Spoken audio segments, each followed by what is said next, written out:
All right. Haley and Miles, you guys said you're going next? Yep. All right.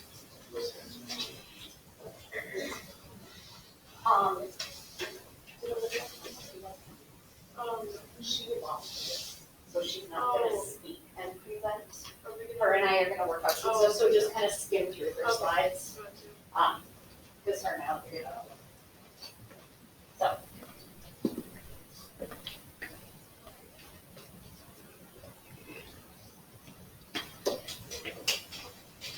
So we did snakes. Hold on just 1 second. Okay. I gotta get a little bit organized. Okay, Olivia, I know you're at home and I already told people that you are not going to be presenting, so we'll just communicate your information like we talked about before, okay? So just so you know, you'll see your slides go by, but we're just gonna kind of skip through them today.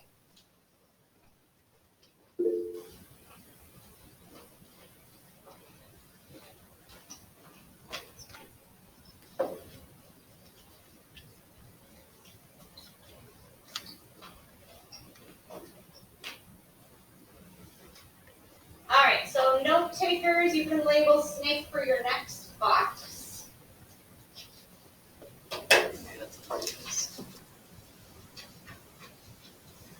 All right, go ahead. All right, so for the predator and prey, they are heterotrophs and they swallow their prey whole. And by detecting their food, they smell with their tongue. And this is a picture of an energy pyramid. So the snakes are secondary consumers, and their predators would be owls, hawks, falcons, herons, and other birds. And their prey would be rodents and rats and other, just rodents pretty much. And then those are like the primary consumers. Yeah. Snakes are from the Animalia kingdom. They're multicellular and possess no cell walls. And they're mostly from the chordata phylum, and they have hollow and narrow tubes. And from the narrow tube.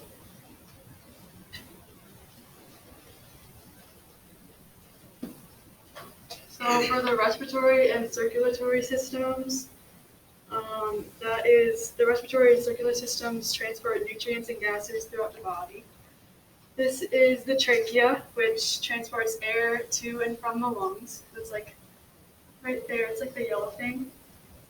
This is the heart, which pumps blood into the arteries. It's like that like circular thing. And this is the left lung, which the lungs function in gas exchange. And this is just a diagram of like all of its organs. The respiratory systems include the glottis, the trachea, the air sac, the lungs, and the circulatory system includes like the heart and stuff. And snakes adapt to their environment they got rid of their limbs because the limbs got in their way. And this affects the circulatory system by making their heart pump harder so the blood can get to its destination. The muscle and nervous system. Snakes have over 10 to 15,000 muscles in their body. And thanks to a protein, snakes can see in the dark, and it is activated by the body heat of the prey. And snakes use the verminicil organ to smell with their tongue. I'll have to put this aside, but the snake uses the muscle that helps them move is the rectilinear muscle. It moves the belly skin, propelling it forward. And it's a reptile.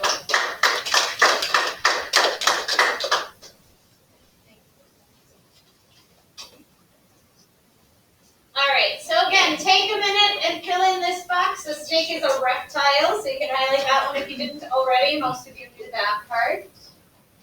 But take a minute, type in some notes about the snake.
we bring up the last presentation for today.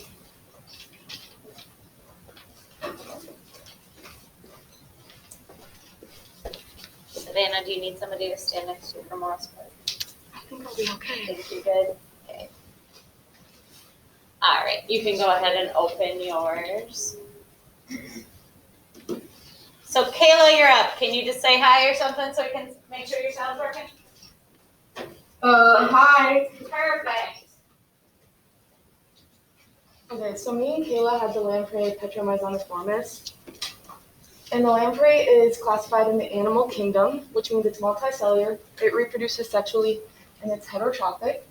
Its phylum is the Chordata, and this means that just in one point in development, it either had a nerve cord, a thyroid gland, or a notochord. Its genus is the Petromyzon lineus, and a characteristic of this is that it has an elongated body and smooth skin. And then the species is the Petromyzoniformis, and it has the same characteristics as the genus, elongated body and smooth skin, despite being like a water creature, so it doesn't have scales like other fish. The lamprey can be found in the North American Great Lakes and the Atlantic Ocean, and within those areas, they can be found within the soft sediment, like mud, so that they can hide from the predators. Their primary food source is blood, so they'll feed on a wide variety of fish in freshwater and saltwater, including herring, trout, salmon, sharks, and marine mammals.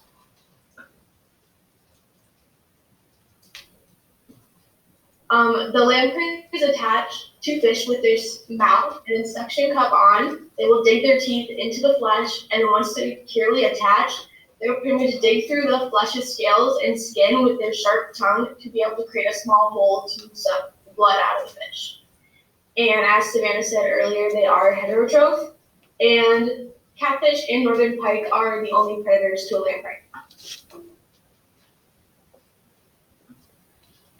A lamprey's digestive system is really simple. It's just one tube. The first portion is the esophagus, which you can see in the bottom picture, which then the intestine follows, which you can see in the top picture.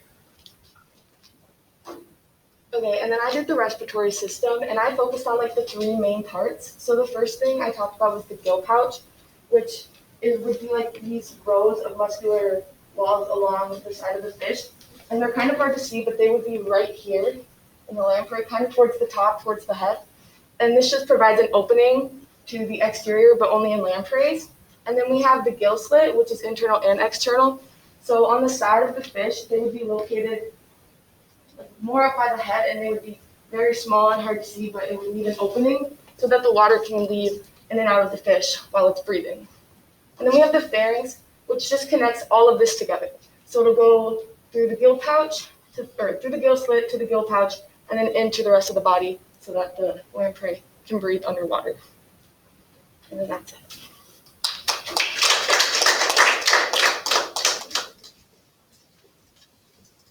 Okay, so fill in the box on your nose sheet. Wait, what group is that? Fish.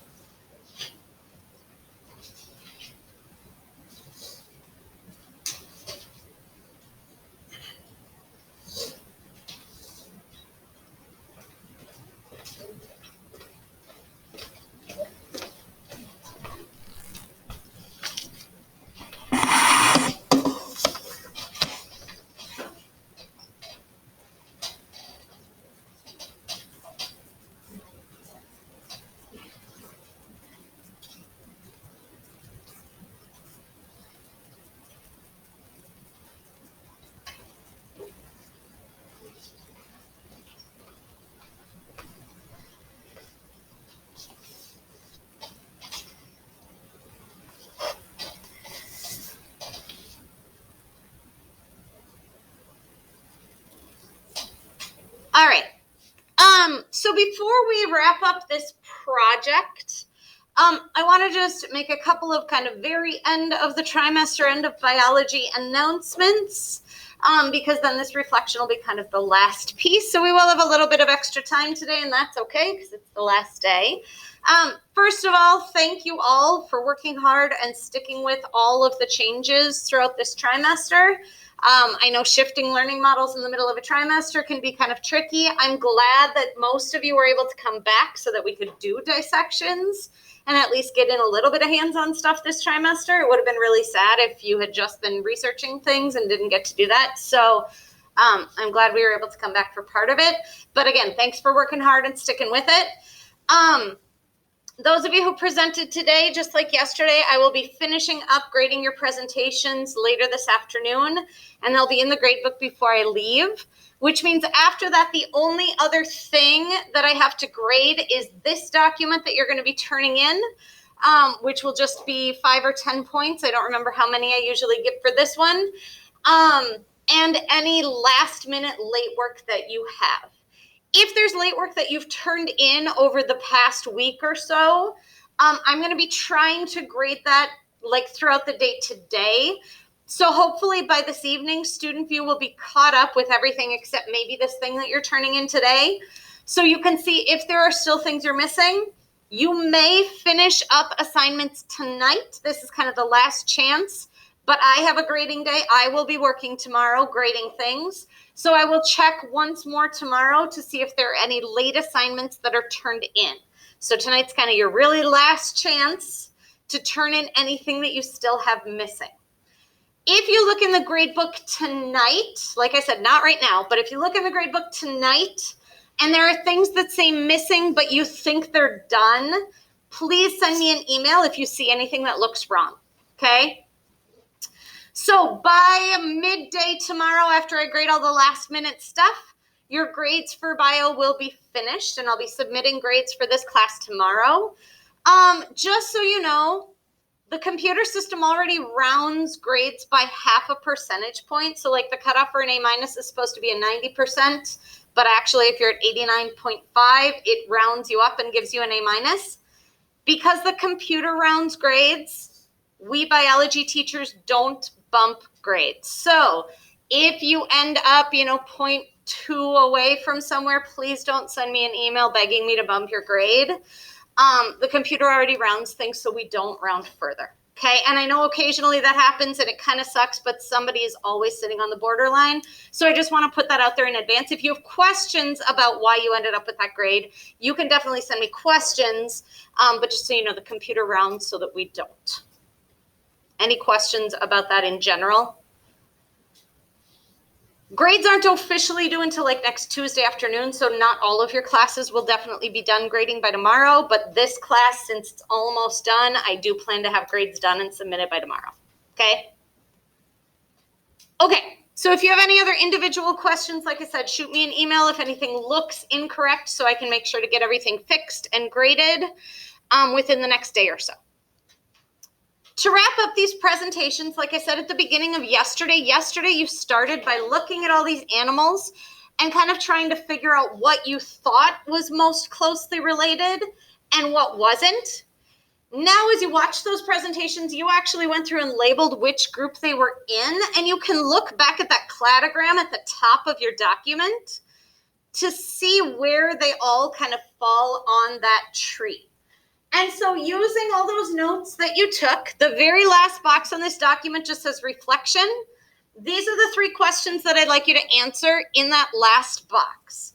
Look at the notes you took, look back at the cladogram on the top of that document, and explain out of the animals that were presented in this class, the ones you took notes on and the one you researched, which are most closely related. That could just be 2 or it could be like 3 of them or something, but which 2 or 3 are the most closely related and why? Which one is the least closely related to the rest and why? And which animal did you find the most unique and interesting and why? It could have been your own, but it could have been one of the other ones that you heard about that just had some really neat characteristics that you had never heard of before.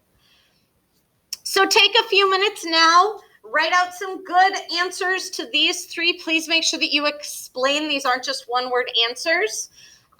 So type in that reflection And once you've done that, you can turn in this document on yesterday's classroom post. You may also mark today's classroom post as complete unless you want to leave it there to remind you to go do late work or something, but there's nothing new on today's post either, except some reminders to check your grade, okay? So that's the last couple stuff. People at home, you can answer these reflection questions. You might want to stay on the meet so you can still see the questions until you have this done. But once you have those questions answered and you've submitted this document, then congratulations, you are finished with biology. And then you are free to sign off of the meet and have a great rest of the school year if I don't see you.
Just watch the